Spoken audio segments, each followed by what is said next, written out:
Il faut vraiment différencier les vocables que l'on utilise pour désigner finalement ce que l'on appelle généralement la démocratie. La démocratie directe, c'est effectivement l'alternative à la démocratie représentative, c'est-à-dire ce régime où les citoyens exercent directement le pouvoir. La démocratie participative, c'est quelque chose qui se situe finalement à l'interface entre la démocratie représentative traditionnelle, les autorités politiques élues et la société civile, les citoyens. La démocratie participative, ce sont ces lieux interstitiels au sein desquels les élus consultent les citoyens, concertent un certain nombre de leurs projets, mais où aussi les citoyens, d'un certain point de vue, peuvent essayer de contribuer à l'action publique.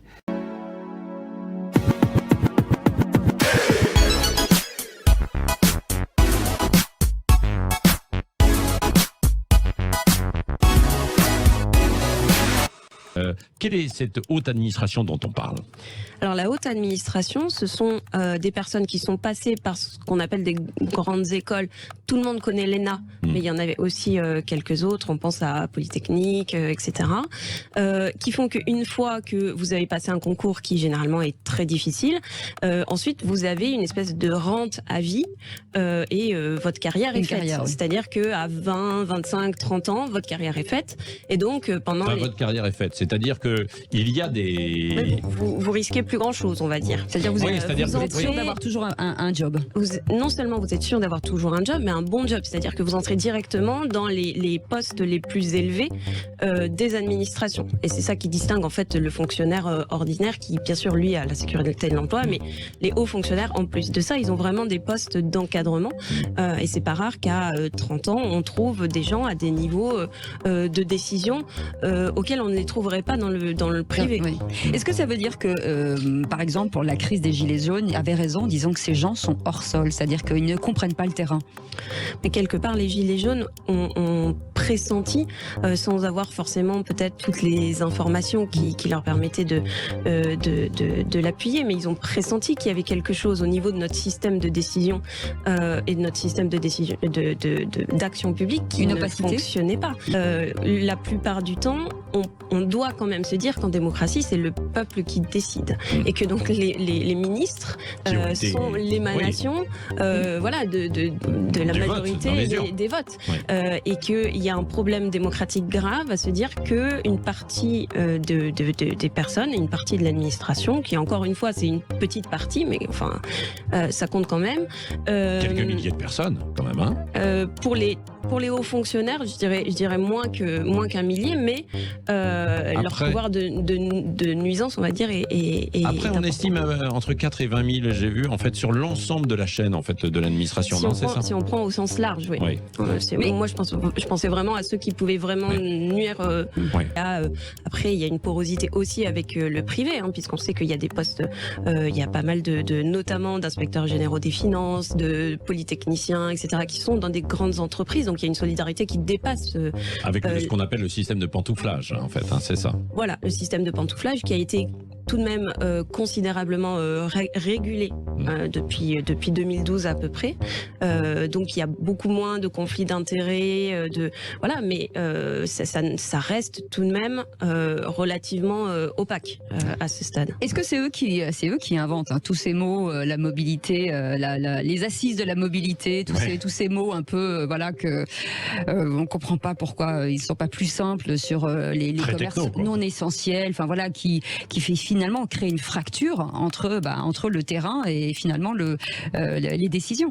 Oui, c'est là où on se rend compte que l'administration ne sait plus se faire comprendre. Donc peut-être que le sentiment d'éloignement des services publics, le sentiment de déconnexion et l'idée que finalement, pour tout un tas de territoires notamment et de catégories sociales, la puissance publique ne fait plus rien, elle vient aussi de cette difficulté à se parler et à se comprendre. Cela dit, le vocabulaire vocabulaire en question, les politiques sont aussi très forts pour... Oui, c'est vrai, pour inventer les mots, bien sûr. Mais Ouais. souvent conseillés aussi, ces politiques, par l'administration. Le constat, justement, quand j'ai écrit le livre, j'ai repris l'histoire de toutes les tentatives de simplification. Et quand on regarde ça, c'est tout à fait décourageant, parce qu'en fait, on a l'impression que depuis qu'on a inventé l'administration, on essaye de la simplifier et qu'on n'y arrive jamais. C'est un peu pour cette raison que j'ai écrit ce livre, parce que je pense que un des problèmes qu'on a eu jusqu'ici, c'est qu'on a laissé les hauts fonctionnaires s'occuper des hauts fonctionnaires, et que finalement, on se disait, il y avait une intention politique qui disait on va tout simplifier, puis ensuite c'était une task force de hauts fonctionnaires justement, Et on qui se mettaient au s'autoprotège. travail, et qui du coup, je veux dire, c'est très difficile de se réformer soi-même. Et je pense que pour changer les choses, il est absolument nécessaire que finalement ce soit le politique et donc le citoyen qui essaye de se saisir du sujet. Que fait l'Assemblée citoyenne? Alors nous, vous plutôt, vous vous êtes rassemblés déjà au moins 3 fois pour arriver à formuler des propositions. Et propositions sur le logement, qui est le sujet que vous avez choisi il y a quelques temps maintenant. Pépin suit en même temps sa plénière parlementaire, il va devoir décoller à un moment donné. Voilà, vous savez tout. Vous avez eu l'occasion d'écouter des experts qui sont venus un peu vous informer sur ce qui avait été fait. Et aujourd'hui, on est dans les propositions. Donc, comme déjà dit, on a écrit un mémo qui reprend un petit peu le travail que vous avez fait et qui le compare avec les lois qui existent déjà. Et voilà, on est coincé dans cette phase 4 que vous voyez dans les propositions, parce que le Covid a un peu mis un temps d'arrêt. On pensait que ce serait temporaire, qu'on pourrait se rejoindre, qu'on pourrait se revoir. Le 1er août, on a fait ce moment de rassemblement en pensant que ça y était, qu'on pourrait peut-être se rassembler, un peu moins nombreux, mais qu'on pourrait en tout cas recommencer à se rassembler. Au vu de la deuxième vague et des dernières conférences de presse que le fédéral a tenues, on se rend bien compte que ça ne va plus être le cas. Du coup, aujourd'hui, on passe en ligne pour arriver quand même à terminer vos propositions. Comme je vous l'ai dit dans mon intro, on ne sait pas trop comment est-ce qu'on va faire ça. On n'a pas des dates de prévues. On sait que ce ne sera pas des grandes journées où on va demander à tout le monde de rester en ligne pendant 8 heures. Ce n'est pas faisable ni pour vous ni pour nous. Ce n'est pas l'idée. Mais l'idée, c'est de montrer que la démocratie, elle peut exister et elle peut exister de plein de manières. Que fait Agora alors dans ces 3 tâches pour améliorer la démocratie, c'est ce dont Diane parlait tout à l'heure. On améliore la démocratie, on essaie de la pousser vers plus d'inclusion, plus de diversité d'ailleurs, plus de délibération et plus de participation vraie de l'impact. Donc au niveau de contrôle politique, on pose toujours des questions aux ministres Amaron et Vervoort. Je reviendrai sur des exemples. Dans le travail législatif, on travaille sur des dossiers avec des nouveaux règles.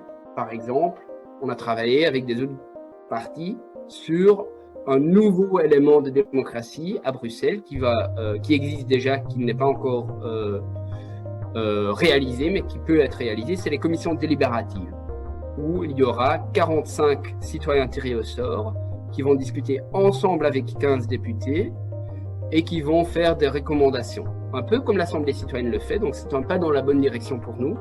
Mais les citoyens n'ont pas le dernier mot, ils ne peuvent pas voter, ils peuvent juste participer à la discussion. Donc voilà, on n'y est pas encore, mais on a participé parce que c'est un pas dans la bonne direction.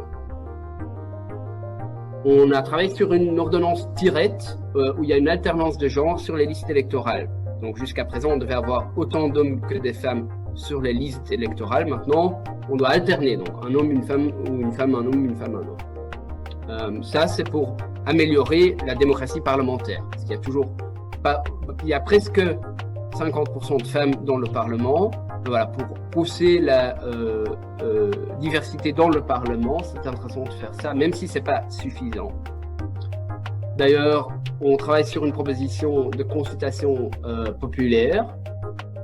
Donc là, l'idée c'est de faire des référendums de nouveau pas contraignants, parce que c'est pas permis par la Constitution, mais de faire des référendums régionaux, consultation populaire, ça s'appelle. Et nous, on veut y ajouter un élément délibératif, que des citoyens tirés au sort puissent créer une brochure d'information qui sera envoyée vers tous les citoyens pour décider sur une question de la société ensemble, mais sur base d'informations des citoyens. Et finalement, on travaille sur une proposition relative au droit de vote d'étrangers, parce qu'actuellement, que les Belges peuvent voter pour les élections régionales. Et même si voter pour nous, c'est pas suffisant de parler d'une démocratie, c'est bien requis, c'est un minimum de pouvoir parler de la démocratie. Et donc, si un tiers des Bruxellois n'a pas le droit de vote pour les régionales, pour nous, c'est un peu un problème. Et donc, on essaie aussi d'améliorer cette partie de la démocratie. Et finalement, au niveau de contrôle budgétaire, on contrôle les budgets de la démocratie participative.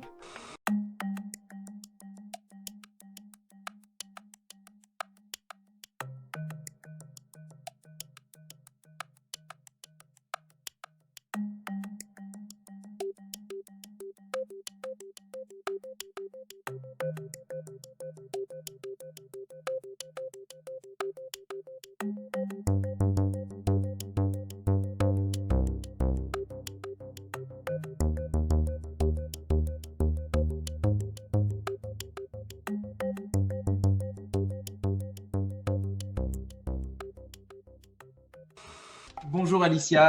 Alors Alicia, tu es la cofondatrice de Make.org. Ce qui est intéressant dans la démarche de Make.org, c'est que contrairement à ce qu'on vient d'évoquer pendant presque 45 minutes maintenant, la plateforme Make.org est un outil qui, au contraire, utilise le numérique comme un accélérateur de démocratie. C'est le pendant optimiste de la question, et en l'occurrence accélérateur démocratique au sens de la participation démocratique. J'aimerais d'abord essayer de comprendre quelle est la mission de Make.org et finalement quel est votre objectif avec le numérique quand vous montez une plateforme comme celle-là. Alors, Make.org, c'est une entreprise qui a un petit peu plus de 4 ans et effectivement, on s'est donné une mission à travers le numérique, mais une mission d'engager massivement les citoyennes et les citoyens dans la transformation positive de la société.